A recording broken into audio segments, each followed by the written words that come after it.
This is Love Your Work. On this show, we help you find your unique signature as a creative entrepreneur. I am David Cadavy. I've been a solopreneur for more than 10 years. I'm an international award-winning designer. I've written a couple best-selling books, Design for Hackers, and now The Heart to Start. From my closet in Colombia, I have interviewed titans of industry like Steve Case. I've interviewed best-selling authors like Seth Godin and James Altucher. I've interviewed experts on behavioral science, creators, from dancers to a chef to a Hollywood set designer. I want to find out how each of them discovered what made them one in a million, and I bring those insights to you so you can find out what makes you one in a million too. If you are new here, welcome again. I'm David Cadavy. If you want to join us here on Love Your Work every Thursday, please hit subscribe on your podcast app. And if you want to get my creative productivity toolkit, sign up at cadavy.net/tools. Our guest today has a podcast that is so boring, it will put you to sleep. And that's why it is so successful. Almost 5 years ago, Drew Ackerman decided to make a podcast. Drew suffered from insomnia, so he wanted to make a podcast that would help people fall asleep. Drew wrote stories and droned on and gradually began to earn new listeners. Today, he has produced over 650 episodes. He's kept up with a pace of about 3 episodes a week. Drew's show, called Sleep With Me, has millions of listeners. He's one of Patreon's top creators with almost 4,000 Patreons. By contrast, we've got about 23 patrons right now, but he has way more listeners. Sleep With Me has been featured in The New Yorker, The Washington Post, and The New York Times. Now, while Sleep With Me is an incredibly successful podcast, you will see in this conversation that the success is no fluke. Drew has worked incredibly hard to grow Sleep With Me. So find out, how did Drew motivate himself to finally get started, even after procrastinating for years? How did Drew use Motivational Judo to trick himself into making one episode after another? What self-talk did Drew use to keep himself going and finally quit his day job, even after making the podcast for 3 years without pay? This conversation is a little bit like a perfect blueprint of my latest book, which is The Heart to Start. If you've read the book, you'll see lots of familiar concepts playing out in Drew's story. Myself and many of you are thinking more about self-sufficiency and emergency preparedness, which is why I'm thrilled that my friend John, who we recently spoke with on episode 115, has created theprepared.com. You don't have to look far to see that most people are unprepared for things like car accidents and natural disasters. The Prepared is a totally free site full of practical information, but The Prepared doesn't have any of the normal prepper propaganda or weirdness. I learned that it's very easy to cover the basics for emergencies like fires, earthquakes, and hurricanes, and I even used The Prepared to choose the right respirator mask for those days when there's high air pollution where I live. So check out theprepared.com. That is theprepared.com. And you're going to see in this conversation, Drew Ackerman gave me a tip to improve the Patreon backing of the show. He recommended that I ask those of you who are supporting why it is that you chose to support. So I asked, and I've been really blown away by the responses, so I'll go ahead and read them on the show. By the way, I've actually lost supporters since asking this question. Just a couple. My question probably reminded them they were supporting and they decided that it wasn't right for them anymore, but hopefully this resonates with some of you. It will bring in more supporters. Sometimes you have to lose a little to win. Here is JM. JM says, I'm a raving fan of what you do, and more than that, lead others to do. Each and every day, I get up and sit in front of this laptop and try to make something in which someone, somewhere, will find value. Just like you have, and you continue to do. Your work educates and inspires and keeps me pushing forward. So thank you, and please never hesitate to ask for my and our help and support. I am a raving fan. Wow. I actually get chills reading that, JM. So I can't thank you enough for that heartfelt message and, of course, for your support. So if you're like JM and you're getting up every day trying to make something that will affect someone somewhere, if the conversations with great creators here on Love Your Work, if they help educate and inspire you and they help keep you pushing forward, please donate on Patreon at cadavy.net/donate. Again, that is cadavy.net/donate. Your support means the world to me, and it means the world to thousands of others as well. Here is Drew Ackerman.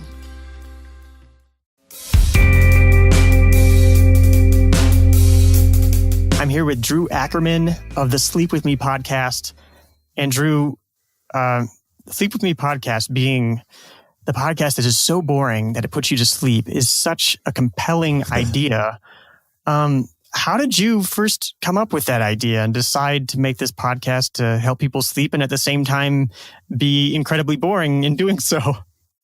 Well, I think maybe I'll demonstrate the boringness through the interview. Ideally, I won't, but the genesis for the show, and thank you for having me on.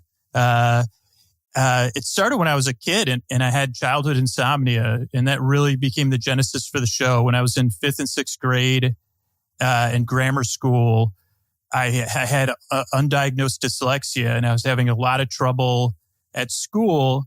And the adults at the school were saying, this is a matter of your behavior and your attitude. And I was like, no, I can't get this work done. And they were like, no, you're choosing not to do this work. And so every day was a struggle for me. And it was kind of like this battle with authority figures. And a 5th or 6th grade kid is like doomed to lose those. So every night I'd be worried about the next day at school, and I'd be in my bed thinking about, oh, please let me behave tomorrow, or how can I predict what the teachers is going to act like? And I would just be up all night worrying, and then worrying that I wasn't going to sleep, and then worrying about being tired. And it was really miserable. And I noticed even as a kid that my parents wanted to help, or other adult figures wanted to help, but they would always give me this advice that just showed clearly they couldn't relate. They'd be like, well, think of something nice. I'd be like, well, I can't do that because I can't stop thinking about school. Or they'd be like, well, try to breathe. I'd be like, yeah, I tried breathing. Well, try some milk. Try going to sleep. I'm like, yeah, that's exactly what I'm doing. And so it was even more isolating. And the only thing that ever helped me was a classmate told me about this comedy radio show called the Dr. Demento Show. And it was this show with like parody songs. It's where Weird Al got his start. And it was on Sunday nights from 9 to 11 p.m. And I would listen to that. And I never fell asleep, but I would forget about all my worries about school. And I felt like I was being drawn into this world and almost like I was a part of something. And I never forgot those two contrasts of being totally isolated and miserable, and the escape and the friendliness that this comedy radio show brought me. And I think those just sat latent in my mind for a long time and became what the podcast, what I wanted to make, and then what the podcast has slowly become. Well, can you take us to the moment when you did finally decide that, okay, I'm going to make a podcast that, and my concept is going to be that I'm going to help people get to sleep? Yeah, I don't know if any of your listeners will be able to relate to this idea, but I have a very large internal critic, and I tend to overthink a lot of my decisions. So I think it was 2008 when I had the idea for the podcast. I didn't start it till 2013. And I was like, oh, why don't I make a bedtime story podcast for adults? And that critical part of me was like, no, you're not going to do that. Mm-hmm. I was like, okay, yeah, you're right. That's a bad idea. Then 6 months later, it was like, oh, but what about these? Like, look at all the diversity, all these podcasts. You can make a podcast about anything. Let's just try. No. You don't know how to make a podcast. Like, you don't know how to perform. You're not a radio person. And I was like, oh yeah, you're right. And then I was like, oh, I really want to try this. And it just like every 6 months it'd be like, no, that's too embarrassing. Or no, that's not realistic. Or no, that's too much work. Or there's better things you could be doing with your time. And I really was just like giving into that part of me that claimed to be a realist, but was more of like just this negative, just a negative belief system that I've always had. And it was weird. At one point, I kept dismissing the idea. And I had another writing project I was working on that totally imploded. And I'd been working on it for a few years with 2 other collaborators. And I had time set aside every night and a big chunk one day of the week to work on that project. And the project fell apart. And this well-adjusted voice for the first time in my life said, why don't you make that sleep podcast? And I was like, who is this? Who's talking? And it said, you should start making that sleep podcast. And I was like, well, okay. And it said, start making it right now because you have this time and you got to stick something in there. Otherwise, your life and more mundane things are just going to fill it in. And I was like, okay. But I was like, all right, that sounds pretty good. I don't know who's talking. And I literally just started I mean, as you probably know, like reading stuff on the internet and testing out and getting a USB mic and borrowing stuff. And I just started making the show and kind of learned as I was going. And if that project hadn't fallen apart, or I hadn't just somehow listened to that one voice that came up, I'd probably be still sitting on the idea. Yeah. I mean, it sounds like you, didn't have the heart to start to begin with. I had a similar problem. I certainly talked about making my podcast for maybe 5 years before that I actually made it. Of course, thought about it maybe 10 years before I actually made my podcast, maybe longer, back when podcasts were hardly even a thing. But it sounds like you were finally able to make it happen. So when you had that thought, and I love that thought that you were able to think about, like, oh, if I don't put this in this space in my life, then my life is going to get taken over by these other mundane things. So you kind of made that decision, and then I imagine it took some time for you to collect all the right things and get started. Like between that moment of deciding, like, okay, let's do this, or being told by that other voice, let's go ahead and do this, and actually releasing the first episode, was it a struggle to convince yourself that you were actually going to release that first episode? I actually had to come up with a lot of mental tricks. That again, the art of the start. And I think it's good we're talking about this because we could very connect on it. It was like I had put it off so many times that when I listened and I said, okay, let's make this, I did have to come face to face with this fear that I'd repressed for so long of like, hey, what am I most afraid of as I get older? Is it that I'm not successful or that I don't have money? And at some point, this fear crept in and this clear connection to it that it was like, you know what? If I turn 60 or 70 or 80 and I'm just sitting around with regrets, the biggest regret I'm going to have is being too afraid to try. And I have a history of that. And there's so many great pieces of art and movies and books about that. But it was like I was like, wait, this is a chance to actually confront that fear. And it was like this little kid in me, the little kid that couldn't sleep, that wanted to make this silly podcast. I was like, are you going to give up on this idea? Are you going to give up on me too? And I was like more concerned with that than the success of the podcast. Or, I mean, there was definitely, I had all the expectations people have when you start projects like this. But my deepest concern was with, again, letting that part of me down. And so I came up with some tools to kind of do that, like setting times when I was going to quit the podcast and using a pseudonym at first to give me a little bit of space between the critic and the realist part of me, and the part of me that had unrealistic expectations of disaster and unrealistic expectations that I was like, oh, I'm going to start this podcast and it's going to be super successful right away. I mean, that's a natural, I think we bash ourselves sometimes when we have that expectation, but it's a natural human expectation that at least me, I want certainty. And when I start a project, there's nothing I would love more than certainty right away that it's either going to go really well or really bad. But it doesn't, I guess it rarely works that way. So you had prior experiences that gave you a taste of this idea of being afraid of it failing right away, or expecting it to be a big deal and actually being a disappointment? Did you have prior experiences that set you up, that gave you the idea to play that mental trick on yourself? Yeah, I mean, I think I have a history of not following through on creative ideas, or giving myself the illusion of following through, be like, oh yeah, I'm really trying on this writing project, or, oh, I'm really putting in a lot of effort. But then if I take a few steps back, it was like, no, I'm kind of dialing it in and I'm kind of distracted at the times I'm working on it, or I'm doing it because I feel like I should be doing it instead of doing it because there's something driving me to. And so I think I have a lifetime of experience. I don't think I have anything that totally sticks out to me. It was more the weight of all of these collective decisions, and just this. I mean, maybe it was the fact that I also have a daughter, and at that time she was like 5 years old. So it was like the idea that I wouldn't tell her to give up on her dreams or to be like, what? That's a terrible idea. Like, you want to try that? I would encourage her.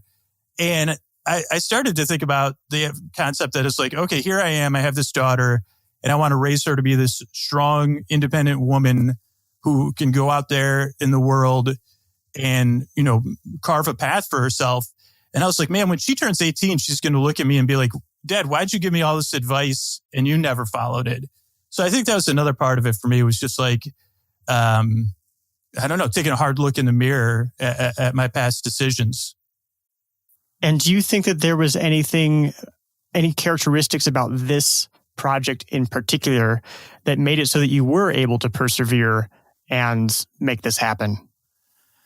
Yeah, I think the fact that it was so personal, like the pain was so personal of the sleeplessness, was one aspect. It was like, okay, if this podcast can help one other person sleep, I can relate to that person because I know what it's like not being able to sleep and I know what it's like tossing and turning.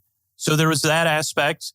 There was the aspect that, and maybe this is a little bit narcissistic in a positive way, is like, I can't travel back in time and help myself, that little kid in the room that was tossing and turning, that couldn't sleep. So, and maybe in some sense, I can do something similar with this podcast and help someone else, kind of like as a proxy for myself. So I think that was part of it. I think I loved podcasts so much. Like I heard you say, it's like, as soon as I started listening and getting these windows into people's interests or hearing subjects that you would never hear on the radio or creative, like formatting and stuff, I was like, holy cow, like this is so freeing. This is such a breath of fresh air, that I guess I wanted to be a part of it too. And were there times after you did start the podcast where you maybe thought about hanging it up? And if so, what did you think about to get yourself to keep going? Yeah, I think I still have those moments even now. I guess like I had both of them. Like I had it in a deliberate way and the way that it kind of creeps up on you. That was actually part of my planning process because I had this history of not following through, was that I set quit dates to quit the podcast. And I had read as I was researching podcasts that, and I don't know if these statistics are accurate, but that 50% of the people that record their first podcast episode don't record their second one. And then that 50% of those people that record episode 2 don't record and release episode 8. And that 50% of the people that record episode 8 don't release 21. And then another 50% drop off between 21 and 50. And I guess I am a competitive person when it comes to board games and stuff like that. So I used that as like a competition against myself. I was like, well, if most people quit at episode 2, I'll quit at episode 3. So I set episode 3 as a quit date and episode 9. And I tried to bargain with that critical part of me and say, okay, I know you're going to have a lot of opinions about this podcast and most of them are going to be bad and that we should stop. And yeah, at episode 9, I will sit down with you and we'll weigh the pros and cons. And if it's not going well, we'll quit. But between those things, just give me a little bit of space to try to keep doing this. Because there's this other little kid part of me that wants to just see how this goes. And I think it's really important to just see how this goes. And I had read that it takes 2 or 3 years of making a podcast, if you don't have a platform, to just develop any kind of audience. And so I was like, I wonder if I could do this for 2 years. I wonder if I could do it for 3 years. And so those were the kind of like challenges or tricks. And then every time I sat down for a meeting with that critic, it was the typical paper tiger. I said, so you've been yelling at me all week about this podcast. Let's sit down and talk about the pros and the cons. What are the cons? What are the best reasons we should quit? And it'd be like, well, it's not, we don't know how it's going to turn out. It's not, it's not going perfect. Okay. Well, we got like 3 emails this week. There's 8 listeners. Is that, oh yeah, I guess we could keep making it until 25. And it just kept going like that. And, the times that have been the hardest are the times I don't have those, breaks set up to really make that decision in a formal way. Like I think I just went from 50 to 100 episodes without having a quit date. was like, oh, I wonder if I can make it from 50 to 100. And that was rough. Like, it was just like, I just felt myself like really feeling more down and glum and stuff.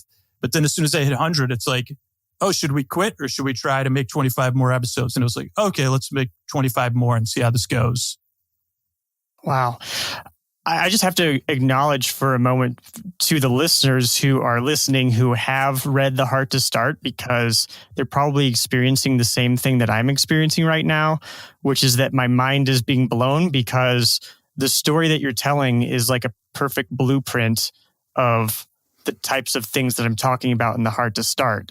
I mean, first of all, there was the amount of fear that both of us have had to start something. Then there's this concept called that which pulls you through, which is, for me, thinking about this 25-year-old in Omaha, Nebraska that almost didn't get out of the cubicle life and go do what he wanted to do. And for you, it's the little boy who couldn't sleep. And then now you're telling me about basically motivational judo, which is to find kind of what your cognitive weakness is when it comes to actually making things happen, and then to kind of tell a lie to yourself, which for me, it's not so much quit dates. For me, it's more of like, I'll just make it really simple and I'll just do this one little piece, and then the next thing I know, I'm being propelled forward. So I just wanted to acknowledge that really quickly in case people are kind of scratching their heads like, what? Did David tell him what to say?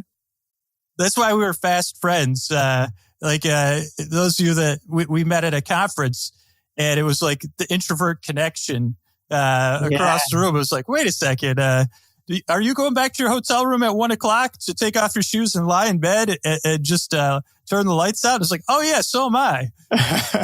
Yeah, we like both need our break from all the crowds and stuff. And apparently we're also people who struggle with starting, which I think, I don't know. I just have this theory that it's a lot harder for some people than it is for others. And apparently we're a couple of those people who did somehow manage to get started. So I mean, that's amazing. So you kind of told those lies to yourself to give yourself quit dates and stuff. So, but when you made the first episode, I've gone back and listened to your first episode, and for a first episode of a podcast, it's pretty good. I mean, you prepared for it and you thought it through. What level of preparation did you put into it, and how did you get yourself to actually make that first episode? Well, thank you. I think the first one was probably over-prepared, like you were talking about. Like, I think I'd put so many years of work into putting it off and then being like almost starting that first episode I kind of had already at least written in the back of my mind, I want to do something about this Hall & Oates song and how it's related to codependence or something. Yes. Which was my first episode. So I remember. But so it was, that's, I guess, one of the benefits of putting it off. But I think giving myself permission to, I guess I did take the choice out of it. The first episode was the only episode other than one I've ever done that I allowed myself to redo a couple times. And I saw the danger in that. I said, okay, this isn't going to work if I keep remaking this episode or re-recording it. And so after that, I never redid episodes. There was only one other time because I saw the danger in even like close to perfectionism at not getting the episodes out. And I don't know why I believed that there was some magic there. I don't even know if I believe there was magic there, but I was like, I guess I was giving into some wiser part of me. And it was like, just start making these things and put them out there. You don't have any listeners. You don't have an audience. You don't even know what this thing is. So just start releasing it and it'll all be okay. And I don't exactly know why I gave into that. And I guess I want to label that as delusional. But it was the best kind of delusion I could buy into. And there you go. There's another Heart to Start chapter, permission to suck. I don't know if that's what you were giving yourself, but that's seems like the equivalent. Yeah. I mean, I think I heard that once a long time ago, somewhere about like, yeah, if you're starting a new job, be ready on the first day and give yourself permission to have a horrible first day and first week because you're going to be terrible at that job. And I think it was at like a training or something. And then I was like, that person doesn't know what they're talking about. And then I went to my first, that job, and I was like, oh wait, this is true. That was good advice. So one of the things I think that makes Sleep With Me so popular is that it's just such a sticky idea. This idea that, there's a podcast and it's so boring that it's going to put you to sleep, when in fact, it's actually not that boring. You're actually putting a lot of work into it. And I think that mixture of sort of contradictions really helps it spread. Did you have any idea when you were first starting it? Did you have any idea of the stickiness of the idea, or were you thinking about that type of, positioning or marketing? And this is going to be appealing, and the New Yorker is going to write about it, and the Washington Post is going to write about it, and everybody's going to want to write about it because it's such a sticky idea. Were you aware of that?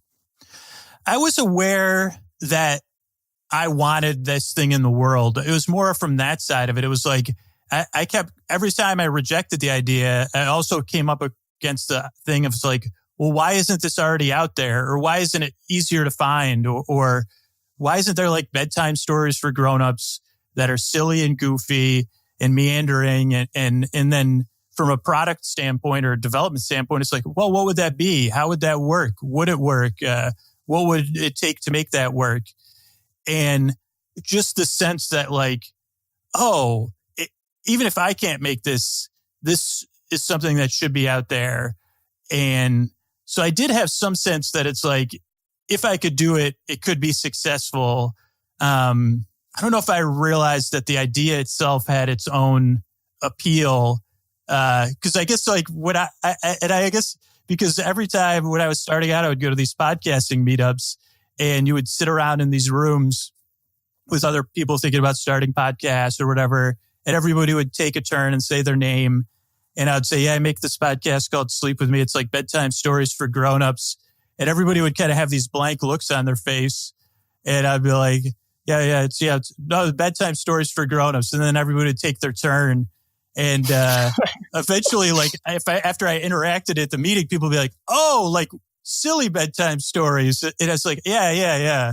So it's like, I think that's another thing over time that has worked. Is like, it's like a sticky idea, but in a way that it's like, that draws people's curiosity. It's like, wait, what are you talking about? Wait, you listen to a man tell you bedtime stories to fall asleep, like a grown man, like baby talk or something. So then people are more likely to investigate.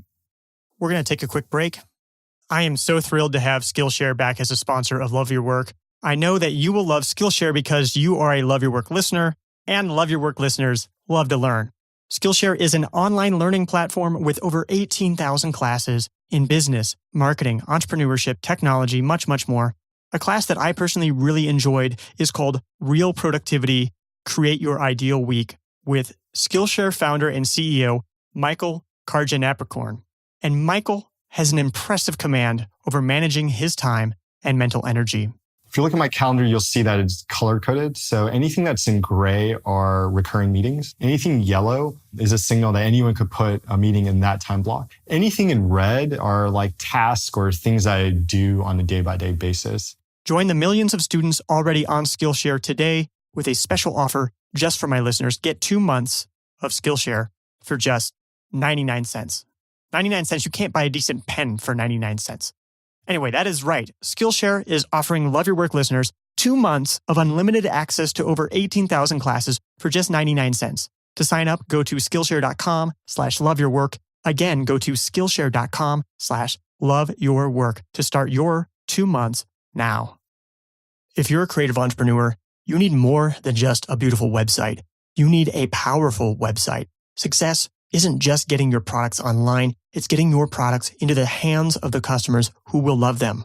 I'm honored to have Weebly sponsoring Love Your Work. With Weebly, you don't just get an easy-to-build website with great-looking templates. And by the way, as a designer, I have to say, Weebly's templates are stunning.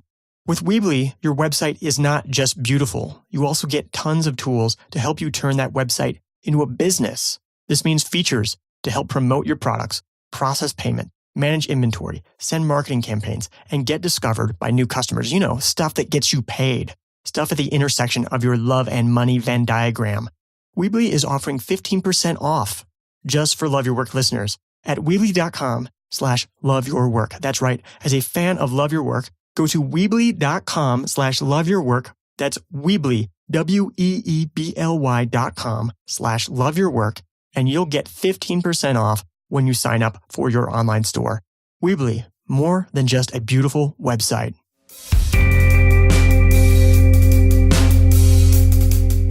Yeah.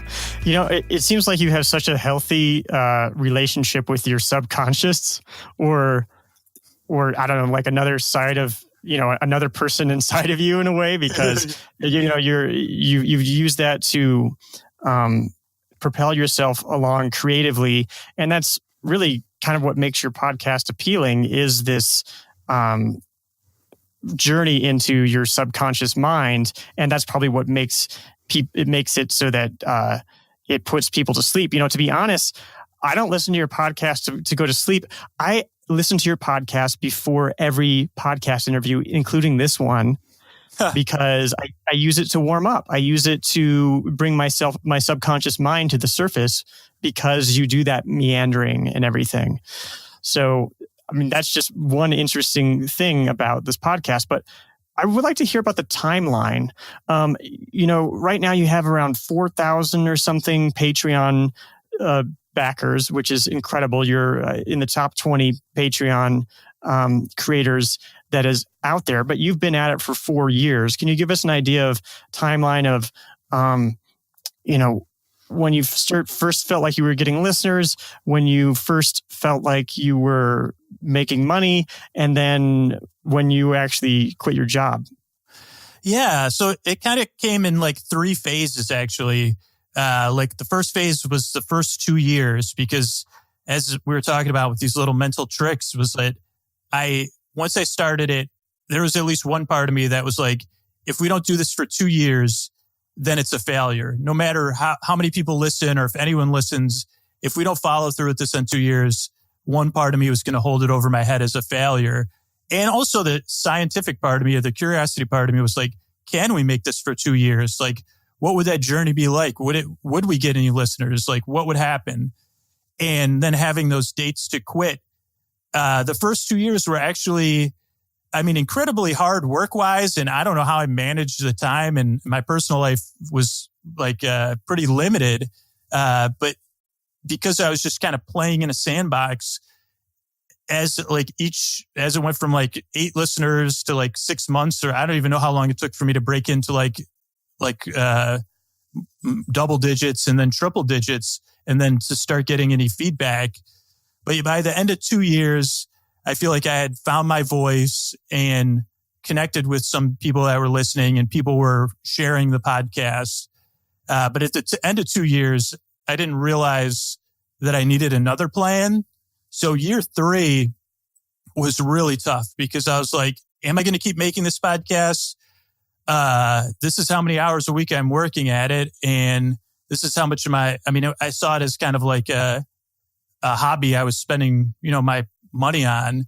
But I was like, okay, this isn't super sustainable. And personally, it's not sustainable. 3 years was when things really started to get really tough, because I didn't have a goal. I didn't have a mission other than, can I keep making this? And I started to worry about what all this chatter in the industry, the podcast of like, oh, all these people are making money, and oh, how come you're not making money with your podcast? Or, oh, what are you doing? Or how am I going to make money? Is this ever going to make money? Instead of focusing on, I was focusing too big a picture and too much on things out of my control. And it became really hard. And it wasn't until I kind of was like getting crushed by my own, like feeling like the podcast was too much labor and too much work to be like, oh, wait a second, I got to go back to like just taking this in chunks. And then, I started the Patreon, because I was like, okay, what is one thing I can do is get some help. And so I started the Patreon trying to get money to hire an editor for 4 episodes a month. And then it was like to hire them to do 8 episodes a month and then to pay them to do 12. And even that was a practice kind of like paying out money to someone and not paying yourself. I mean, I don't know if I ever recommend all this advice either. I think that's very interesting that you actually budgeted. I mean, I wouldn't have even thought to budget just a few of my episodes a month. And then did you do the rest of the episodes yourself, or did you continue to pay this editor for the whole time? Yes. Yeah. So I was like because I had been doing all 3 a week myself anyway. So it was like, okay, if I'm going to try to sustain this over the next 6 months, it's like, I just need a little bit of help. And then I just need a little bit more. And so, yeah, the Patreon at some point was paying for all my editing. And then it got scary again, because it's like, okay, it's a pretty big gap to try to go from like paying some of the bills of making a podcast to factoring in your labor at any amount, or even fudging the hours to be like, oh yeah, I only work on this 40 hours a week. But I think like I'm a pretty stubborn person. So I think after like 3.5 years, I was like, you know what? I'll find a way to keep making this. I've developed too much of a relationship with these listeners. I've put too much hard work into it. It's helping too many people. And I've heard too many other stories from other creators, like not just podcasters, but people that I admire. It's like how hard it is. And it's like, who am I to give up on something just because it's hard? And I have an audience. Just because it's not easy to monetize a sleeping audience doesn't mean it's something to give up on. Like, and so, yeah, I guess like it's just been a matter of going back to that idea of keeping going and trying to keep making it a little bit better and learning as I've gone. And yeah, I mean, you've got almost 4,000 Patreon backers. We've got something like 25 here out of, maybe 4,000 downloads per episode. So I got to imagine you're like way up in the millions and millions and millions of downloads to get those sort of numbers. Were there any things that you tried when it came to Patreon that, one way worked and another way seemed to work a lot better? Yeah, I'll tell you one thing that worked horribly and then one thing that has worked well. And the one thing that worked horribly, and we might have discussed this personally at one point, is I had my plan when I went into Patreon and I'd researched it. And as soon as I started, I overcame the fear to ask my audience for stuff and ask them for money. After doing it for 2 episodes, I got too scared and I pulled back and I was like, well, what if I could get 10% of my audience to support the show at $1? And I somehow talked myself into that it was realistic. And I kept stuck to it for like 4 months or something. And it devalued the show, but it also, it wasn't getting 10% of listeners at any level wasn't realistic. And it was a listener that reached out to me and took me to task. She said, what are you doing asking for $1? You put out 12 new episodes a month and it replaces medicine for some people. You need to ask for more money. Like you're really like letting your self-esteem get in the way. And I was like, oh, thank you. You're right. So that was a mistake.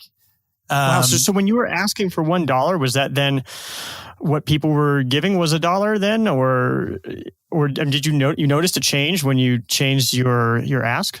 You know what? Mathematically, it still has an impact like on my Patreon. Like it's still like I'd asked and gotten the majority of my early backers at $1 that I still feel like it's like it has my Patreon a little bit wobbly.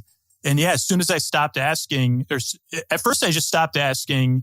And then at some point I said, hey, why don't you support at $5, $10, $1, $5, $10 a month?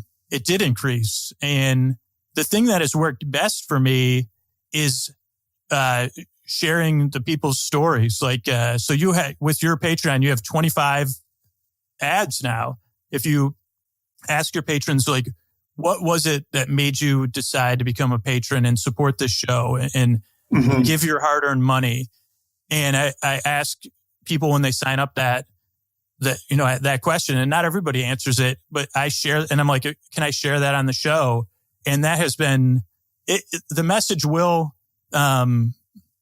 become less effective. I guess like you have to take some time off from between it. But, when I've noticed things have gone well with the Patreon, it's been when I've been like, well, this is what Karen said, why she became a patron. I'm not sure if you could relate to her story, but this is what made her decide to sign up. That is a great idea. Do you have a survey that pops up as soon as somebody joins, or do you personally email them? How do you get that information from them? I guess I switched that up too. Like sometimes some months I'll go and I'll email everybody that, or message them through Patreon when they sign up. Sometimes I'll put up a blog post with like a embedded audio and say, hey, could you post in the comments why you became a patron? And then sometimes when I ask or share on social media, I'll link to that post. So then people can see it and be like, oh, this is all the reasons these people became patrons, and supported the show. But also I guess like it helps me be like, oh, this is why I make the show. Like, it helps me be like, okay, this is becoming a value for value exchange. And it actually has helped me come to grips with that esteem thing that the listener pointed out to me, that it's like, why are you just asking for $1? And the real answer was because I was scared, because I didn't believe I deserved more than $1. And I think subconsciously, like we're talking about, even in my voice, that message was getting broadcast to the listeners, instead of being like, you know what, if you listen to this podcast 20 times a month, I'd love it if you could sacrifice a pizza every month to support the show or whatever. And when people give you the reasons why they decided to support, what are the reasons that they usually give? It can be really humbling, like that they've tried everything and this is the only thing that's worked for them, or people's like stories of what they're going through. I hear from people that are dealing with chronic diseases, that are dealing with the loss of a partner, people dealing with PTSD. So again, it's this weird thing. It's not just the actual financial support of the show. It is like an energy exchange or something, like where it's like, okay, this is fuel to keep this podcast going, because this is actual gold that the listeners are giving me, emotional gold. Mm-hmm. Yeah, I'm seeing another theme here, which is that when Seth Godin was on, he was talking about how generosity is an antidote to fear. And so it sounds like whenever things were tough for you, that you were able to think about the fact that you were helping these people, and then the fact that they were giving and supporting to you on Patreon gave them an opportunity to let you know how much of an impact you were actually having. So I've loved this conversation. This has been so fantastic. We could talk so much more, but I know you have to go soon. Do you have a final message, and where can people find more of you? Well, yeah, actually, before I talk about where you can find me and everything, I was just thinking about what you were saying about the idea of like generosity conquering fear. And for me, it's like almost like in the middle of that, it's like the podcast has given me an ability to see my fear and to kind of see the times I become like a little pile of ailments. And I view the world as kind of this place of chaos and danger and stuff. And then to realize that I have a choice. Like, it's like, oh, wait, there's all these people out here that are benefiting from the podcast and supporting it or saying thank you. And then I get all caught up in my negative way of thinking. And it's like, wait a second, can I take a step of faith or trust into this world?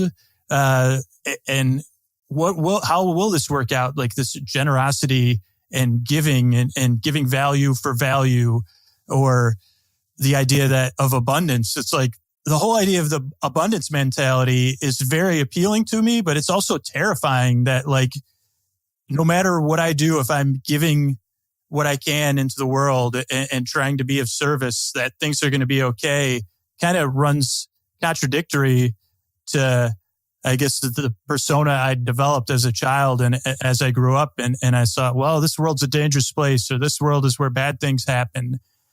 And the podcast constantly confronts me with the fact that even though that's the way my brain is wired, that it's not necessarily true, or that I have a choice of what I believe in. And maybe I drift between those choices a lot, but that, I don't know. I didn't think that I would get so many intangible things out of the podcast that have helped me be a better adjusted human being and confront other people's trials.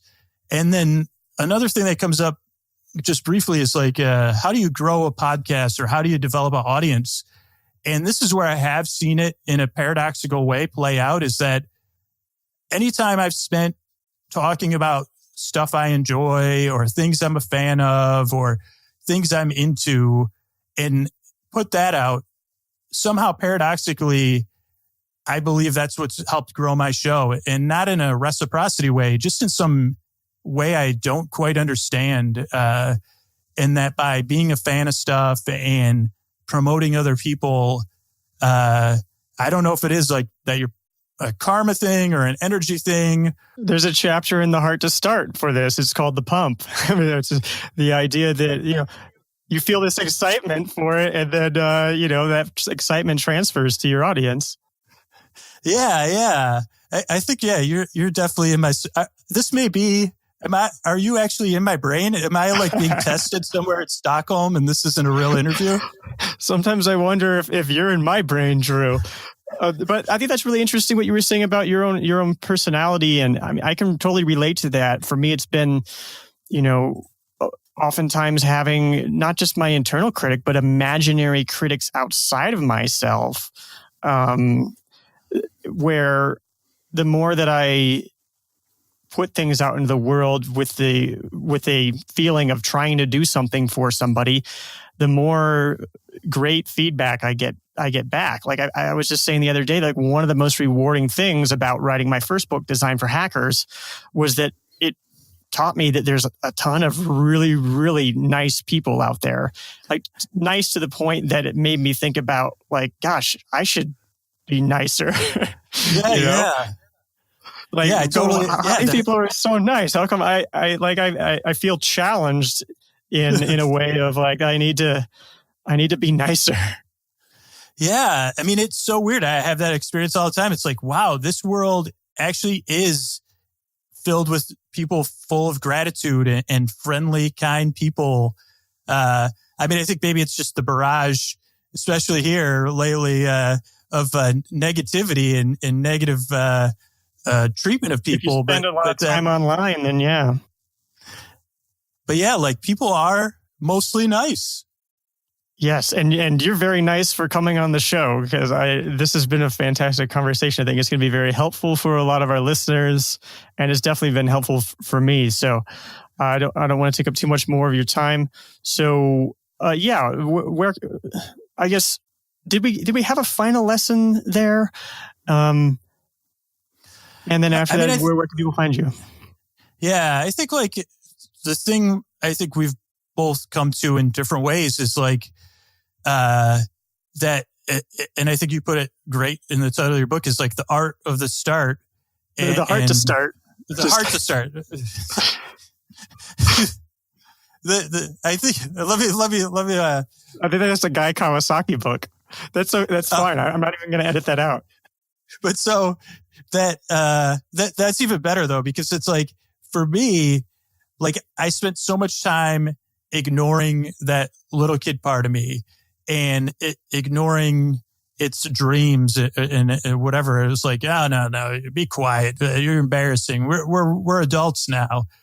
And it was when that part of me softened and my heart was kind of more open, or my guard was down, that I was like, well, hey, why don't you try? Like, what do you think you're going to regret more? Being a grown-up and a realist and being out there in the world, or that you just never tried? And I think it just comes down to, and this is hard advice to hear, it's easy advice to give, is that if you're listening, your listeners, that those ideas you have are worth checking out and worth testing out. And they're even worth the risk of failing or embarrassment. And the risk is much it's like skinning your knee. That's all it's going to be like when it's happening. Like it's the anticipation that can be the most painful. But that deep down, that part of you in the inside, your gut or your spirit or whatever, it has good ideas, and connecting with it and letting it out has its own kind of healing properties, even if the outside world doesn't necessarily always connect with it. That's fantastic. And where do you want people to find more of you? I imagine listening to Sleep With Me. Yeah, you could check out Sleep With Me podcast. It's in, just search in your podcast app. I'm at Dear Scooter on Twitter. And you could go to the website, sleepwithmepodcast.com. But make sure to pick up The Heart of the Start at... The Heart to Start. Did I mention I have dyslexia? Oh, okay. Well, I was just going to say I'm just probably not that good at naming books. Well, I was thinking just picture this the red cover, and then the words keep moving on. That's though, isn't it? Huh? Yeah. Yeah. But make sure to pick up David's book. And the next time I cross paths with you, it will hopefully be where you're dancing, because that's what I'm most looking forward to. Other than hiding out and be like, okay, let's go to some quiet place and eat dinner away from these crowds. That sounds great. I can't wait. Thank you so much. All right. Thank you so much for having me on.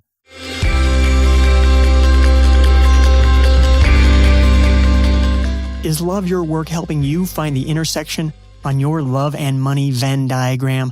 Does it bring you the inspiration and motivation to make you into the person that you want to be? If so, we, together, you and I, can make this the show that we want it to be.